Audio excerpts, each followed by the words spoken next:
রাতের বেলা এই সব প্রাণী বের হয়, নবী সাল্লাল্লাহু আলাইহি ওয়াসাল্লাম বলেছেন, অতএব আপনাদের বাচ্চা যারা আছে এদেরকে সন্ধ্যাবেলায় বাইরে ছেড়ে দিবেন না।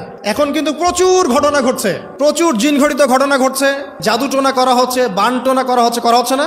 নবী সাল্লাল্লাহু আলাইহি ওয়াসাল্লাম বলেছেন, রাতের বেলা তোমরা বাচ্চাদেরকে সন্ধ্যাবেলা ছেড়ে দিও না, আগে ভালো করে সন্ধ্যাটা হয়ে যাক, যদি ছাড়তে হয় তারপর ছেড়ো।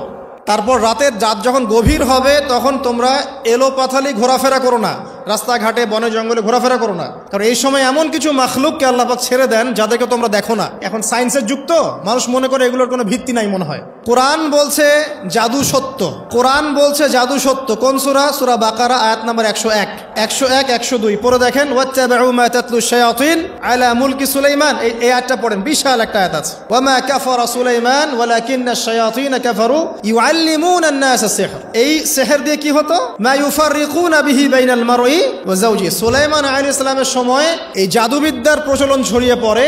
এই জাদু মানুষ শিখে কি করছিল? নারী পুরুষের মাঝখানে, স্বামী স্ত্রীর মাঝখানে বিভেদ সৃষ্টি করছিল।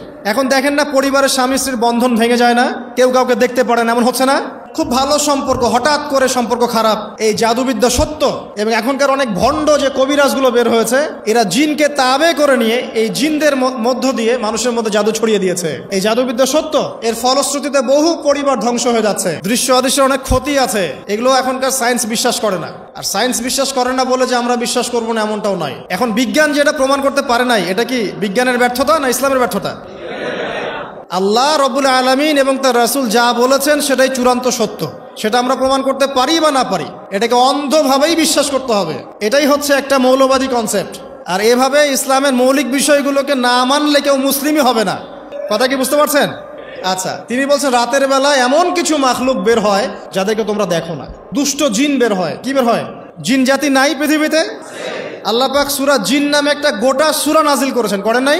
কুলু হিয়া ইলাইয়া আন্নাহু ইসতামা নাফারুম মিনাল জিন্নি ওয়া ক্বালু ইন্না সামি'না কুরআনান আজাবা। জিনদের একটা দল কোরআন শুনে বলেছিল যে আমরা অদ্ভুত আজব একটা কোরআন শুনেছি। তারপর তারা গিয়ে তাদের কওমের কাছে ইসলামের দাওয়াত দেয়, ওই কওম ইসলাম কবুল করে। এটা নবী সাল্লাল্লাহু আলাইহি ওয়াসাল্লামের জীবনের সেই সময়কার ঘটনা, যখন নবীজি তায়েফ থেকে ফিরে আসছেন। তায়েফবাসী তাকে অত্যাচার করলো, তিনি নাখলা উপত্যকায় এসে নামাজ পড়ছেন, ওই নামাজের কেরাত শুনে জিনরা ইসলাম কবুল করেছে। তো সূরা জিনে আল্লাহ পাক এই কথা নাজিল করেছেন। তো আল্লাহ পাক যে বলছেন জিন জাতি আছে, আল্লাহ কি মিথ্যা কথা বলছেন? নাকি নাসা যখন বলে এলিয়েন আছে তখন ওইটা সত্য, আর আল্লাহ বলছেন জিন জাতি আছে এটা মিথ্যা? তা আমাদেরকে আবার নতুন করে মুসলমান হওয়া লাগবে এখন, না আমাদের কনসেপ্ট চেঞ্জ হয়ে গেছে আর কি। আবার দেখেন আল্লাহ পাক বলছেন সূরা জারিয়াতের 56 নম্বর আয়াতে, ওয়া মা খালাকতুল জিন্না ওয়াল ইনসা ইল্লা লিয়াবুদুন। আমি জিন আর মানুষকে শুধু আমার ইবাদত করার জন্যই সৃষ্টি করেছে। তাহলে দুটো জাতি পাওয়া গেল, জিন এবং মানুষ। জিন কিসের তৈরি? আগুনের তৈরি। মানুষ কিসের তৈরি? কাদামাটি। ফেরেশতা কিসের তৈরি? নূরের তৈরি। তো এই যে সৃষ্টির বৈচিত্র্য, এটা কার সৃষ্টি? তো সেই আল্লাহ পাকের জ্ঞান সবচেয়ে বেশি না আমার জ্ঞান সবচেয়ে বেশি?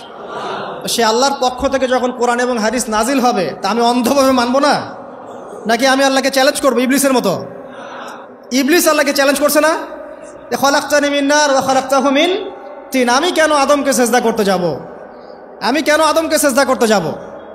আপনি আদমকে সৃষ্টি করেছেন মাটি দিয়ে, আমাকে সৃষ্টি করেছেন আগুন দিয়ে। তাহলে আমি আদমের চাইতে সুপিরিয়র, আমি আদমের চাইতে সেরা, তা আমি কেন ওকে সেজদা করতে যাব? তো ইবলিস আল্লাহকে চ্যালেঞ্জ করলো না?